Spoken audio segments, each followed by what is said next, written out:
ዓለም በጩኸት ተሞልታለች። ሁሉም ሰው መናገር ይፈልጋል። ሁሉም ሰው መስማት ይፈልጋል። ዝናን፣ ክብርን፣ ስልጣንን አሳዶ የማይደክም የሰው ልጅ የለም። ነገር ግን ሁሉንም ነገር በእጁ ጨብጦ የዓለምን ንጉስ ልጆች እያስተማረ በወርቅ ምንጣፍ ላይ እየተራመደ ይህ ሁሉ ከንቱ ነው ብሎ የሸሸ አንድ ሰው ታውቃለህ? ዛሬ ወደ 4ኛው መቶ ክፍለ ዘመን እንጓዛለን። ወደ ታላቁ የዝምታ አባት፣ ወደ እንባው ንጉስ፣ ወደ ቅዱስ አርሳኒዮስ። እርሱ እንዲህ ይላል: በመናገሬ ብዙ ጊዜ ተጸጽቻለሁ፣ በዝምታዬ ግን አንድም ቀን ተጸጽቼ አላውቅም። ወዳጄ ሆይ ዛሬ የምንሰማው ታሪክ ዝም ብሎ የህይወት ታሪክ አይደለም። ይህ ታሪክ ከሮም ቤተ መንግስት ጫጫታ ተነስቶ በግብጽ በረሃ ወዳለው ጥልቅ ጸጥታ ያደረገ የነፍስ ጉዞ ነው። እንዴት አንድ የንጉስ አማካሪ ከማንም ሰው በላይ እኔ ኃጢአተኛ ነኝ ብሎ በረሃ እንደወረደ አብረን እንመለከታለን። ልብህን አዘጋጅ፣ ምክንያቱም የአባ አርሳኒዮስ ታሪክ ያንተም የህይወት ጫጫታን ጸጥ ያደርገዋልና። ዘመኑ 380 ዓመተ ምህረት አካባቢ ነው። ቦታው የዓለም ገዢ የሆነችው ሮም ናት። በዚያን ጊዜ ንጉስ ቴዎዶሲዮስ ታላቁ ለልጆች ለአርቃዲዮስ እና ለሆኖሪዮስ አስተማሪ የሚሆን ጥበብ የተሞላበት ሰው ይፈልግ ነበር። መልእክተኞች አንድ ሰው ጠቆሙት።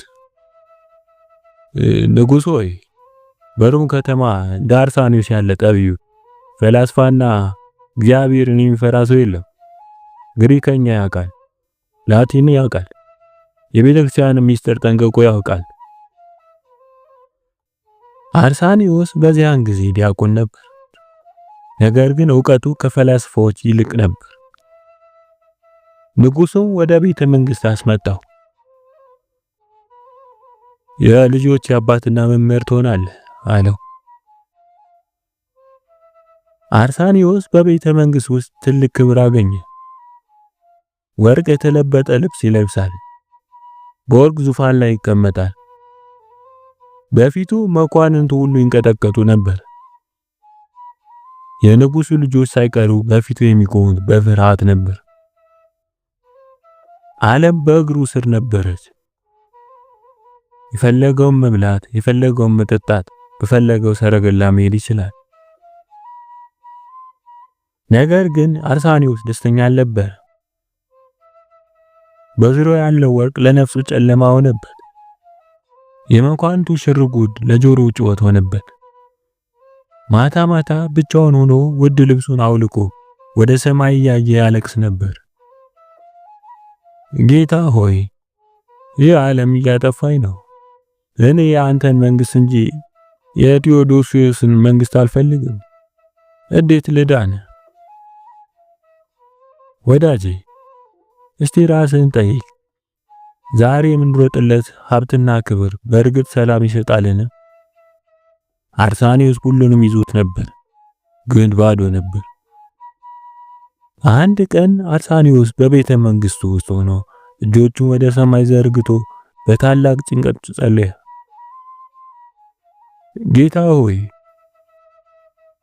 እድል ዘንድ መንገዱን አሳይ ብሎ ጮኸ። በዚያን ጊዜ ድንገት ከሰማይ ድምጽ መጣ። አርሳኒዮስ ሆይ ከሰዎች ሽሽ፣ ትድናለህ። ይህ ድምጽ ህይወቱን ቀየረው። ከሰዎች ሸሸ። አርሳኒዮስ አላመነታም። የንጉስ አማካሪነቱን፣ ወርቁን፣ ክብሩን፣ ለስላሳውን አልጋ በአንድ ሌሊት ጥሎ ወጣ። ወደ እስክንድርያ የሚወስደውን መርከብ ተሳፈረ።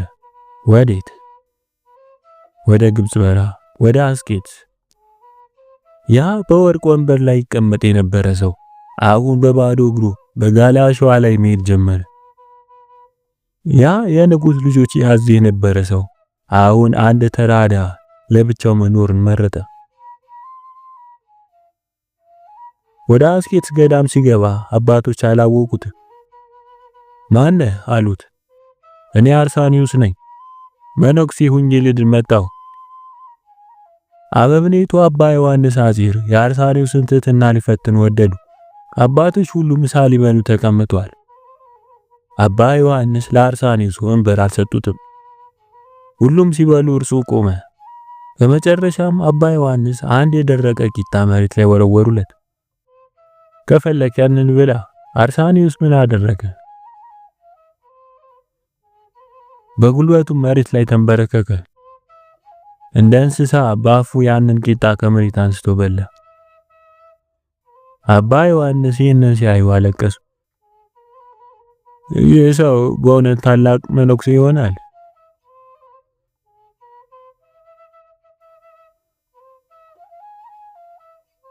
አርሳኒዮስ በረሃ ከገባ በኋላ ሁለተኛው የሰማይ ድምፅ መጣለት። አርሳኒዮስ ሆይ ከሰው ሽሽ፣ ዝም በል፣ በጸጥታ ኑር።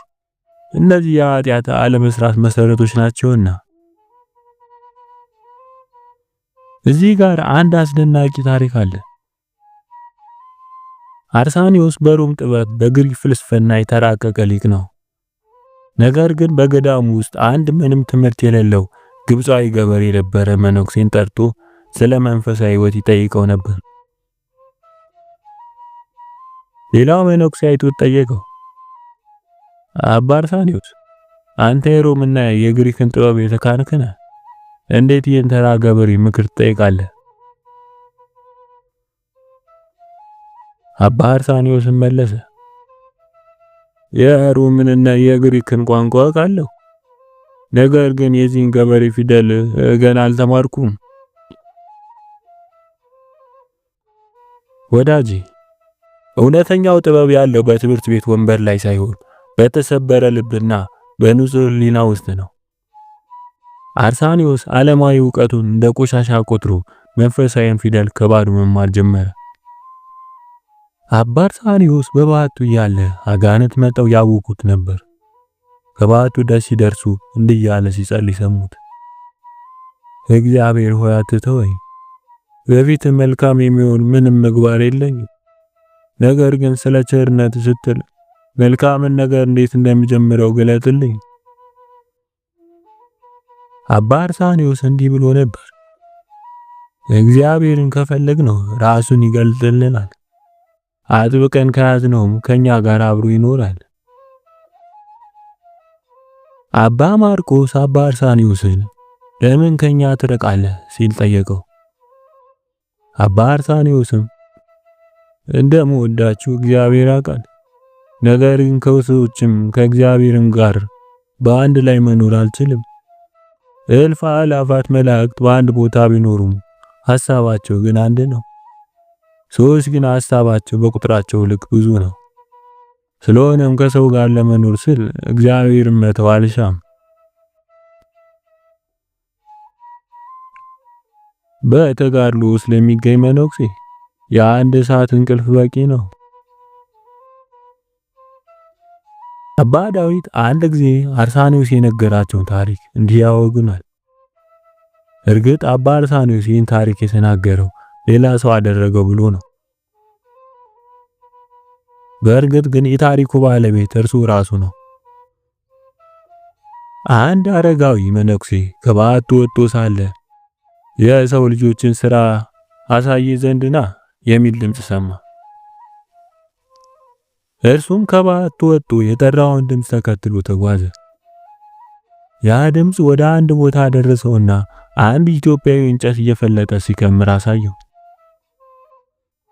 ያ እንጨት የሚፈልጥ ኢትዮጵያዊ ሊሸከመው ሞከረና አቃተው። ይሁን እንጂ በመቀነስ ፋንታ አሁንም እየቆረጠ መከመር ቀጠለ። ጥቂት አለፍ ብሎ ደግሞ አንድ ሰው በሐይቅ አጠገብ ቆሞ በተሰበረ ማሰሮ ውሃ ሲቀዳ ተመለከተ። ማሰሮ የተሰበረ በመሆኑ ውሃው እንደገና ወደ ሐይቁ ይመለስ ነበር። ያ ድምጽ በድጋሚ እና ሌላ ነገር ደግሞ አሳያለሁ ብሎ ወሰደው። በአንድ ስፍራ ላይ መቅደስ አሳየው። ሁለት ሰዎች በፈረስ ጎን ለጎን ሆነው መጡ። በትከሻቸውም በትራቸውን ጫፍና ጫፍ ላይ አጋድሞ ይዘውት ነበር። በበሩ ወደ ውስጥ ሊያልፉ ቢፈልጉም በትራቸው አግድም ስለያዙት ያግዳቸው ነበር። አንዳቸውም ከሌላኛው ኋላ በመሆን በትሩን ፊትና ኋላ አድርገው ሊገቡ አልፈለጉም። ስለዚህ በፉክክር ከውጭ ቀሩ። ያ ድምጽ ለዛረጋዊ አባት እንዲህ አለው፣ እነዚህ ሰዎች የጽድቅን ቀንበር በትዕቢት ተሸክመውታል። ራሳቸውን ዝቅ አላደረጉም። ራሳቸውን ለማረምና በክርስቶስ የትህትና ጉዞ ለመጓዝ አልፈለጉም። ስለዚህም ከመንግሥተ ሰማያት በአፋ ይቀራሉ። እንጨት የሚቆርጠው ሰውም በኃጢአት ላይ ኃጢአትን የሚጨምር ሰውን ይመስላል። ንስሐ ከመግባት ይልቅ ሌሎችን ኃጢአቶች እንደገና ይጨምራል። ውሃ የሚቀዳው ሰውም መልካም ሥራን የሚሰራ ሰውን ይመስላል። ነገር ግን መልካም ሥራው ከክፉ ሥራው ጋር የተቀላቀለ በመሆኑ ጥቂቱ መልካሙ ሥራው ይበላሽበታል። ስለሆነም እያንዳንዱ ለሚሰራው ነገር ሊጠነቀቅና በከንቱ እንዳይደክም ሊያስብበት ይገባል አለው።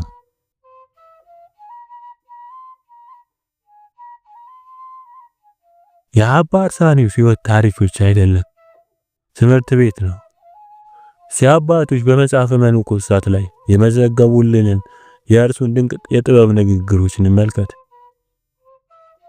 የመሸሽ ጥበብ። አንድ ቀን ሊቀ ጳጳሱ ቴዎፍሎስ ከብዙ መኳንንት ጋር ሆኖ አባ አርሳኒዮስን ሊጠይቀው ወደ በረሃ መጣ። አርሳኒዮስ ግን ዝናን የሚሸሽ ነበር። ሊቀ ጳጳሱ አባቴ ሆይ አንተን ለማየትና ቃልህን ለመስማት መጥተናል። አባ አርሳኒዮስ ግን ላፍታ ዝም አለ። ከዚያም እንዲህ ሲል መለሰላቸው፣ አንድ ነገር ብነግራችሁ ታደርጉታላችሁን? እነርሱም አዎን አባታችን እናደርጋለን አሉ።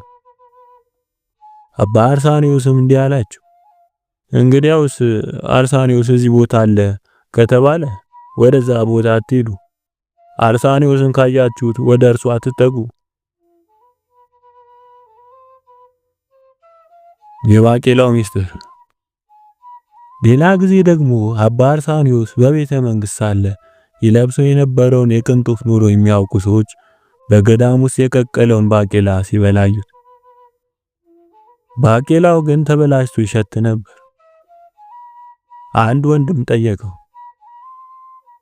አባቴ ይህ ምግብ እኮ ይሸታል፣ እንዴት ትበላዋለህ? አባ አርሳኒዮስ መለሰ፣ ልጄ ሆይ በዓለም ሳለሁ የሚበላው የጣፈጠ ምግብና የምጠጣው ወይን ጠጅ ትዝ ሲለኝ ይህን የገማ ባቄላ በላለሁ። ያን ጊዜ የነበረኝን ደስታ አሁን ካለኝ መከራ ጋር አስተካክላለሁ።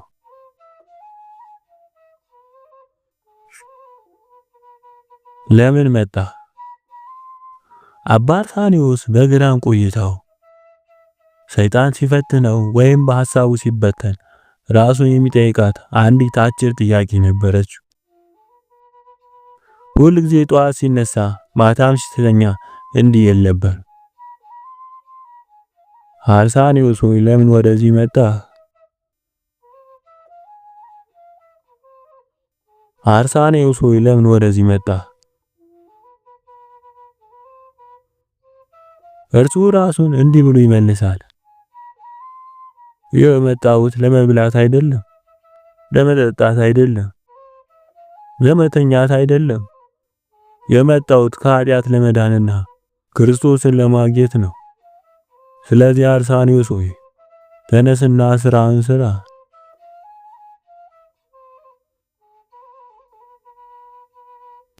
ውድ ምዕመናን፣ እኛስ ወደ ቤተክርስቲያን ስንመጣ ጾም ስንጀምር ራሳችንን ለምን መጣሁ ብለን እንጠይቃለን። አባ አርሳኒዮስ ይህንን ጥያቄ እየጠየቀ እስከ ዕለተ ሞቱ ድረስ በንቃት ኖረ። አንድ ቀን በገዳሙ ውስጥ የቀርከሃ ዛፎች በንፋስ ሲወዛወዙ ድምጽ ያሰሙ ነበር። አባ አርሳኒዮስም ይህ ምንድነው አለ። አባቴ ሆይ ዛፎቹ በንፋስ ሲወዛወዙ ነው አሉት። እርሱም እንዲህ አለ፣ በዚህ ጸጥታ ውስጥ የዛፍ ድምጽ እንዲከረበሸኝ የዓለምን ጫጫታ እንዴት ትችለዋለሁ? ስለ አባ አርሳኒዮስ ሲነሳ ስለ እንባዋ ለማውራት አይቻልም። በመላው የቤተ ክርስቲያን ታሪክ እንደ አባ አርሳኒዮስ ያለቀሰ ሰው ይኖር ይሆን? አባቶቻችን ሲጽፉልን በጭኑ ላይ የለበሰው ልብስ በእንባው ብዛት ይበሰብስ ነበር ይላሉ። ሽፋሽፍቶቹ በእንባ ብዛት ተረግፈው ነበር። ለምንድን ነው የሚያለቅሰው? ኃጢአት ሰርቶ ነው? አይደለም። እግዚአብሔርን ፍርድ በመፍራትና የመንግስቱን ክብር በመናፈቅ ነበር። አንድ ቀን ማታ ፀሐይ ስትጠልቅ ጀምሮ ፀሐይዋ በጀርባው አድርጎ እጆቹ ወደ ሰማይ ይዘረጋል። ሌሊቱን ሙሉ ሲጸልይ ያድራል።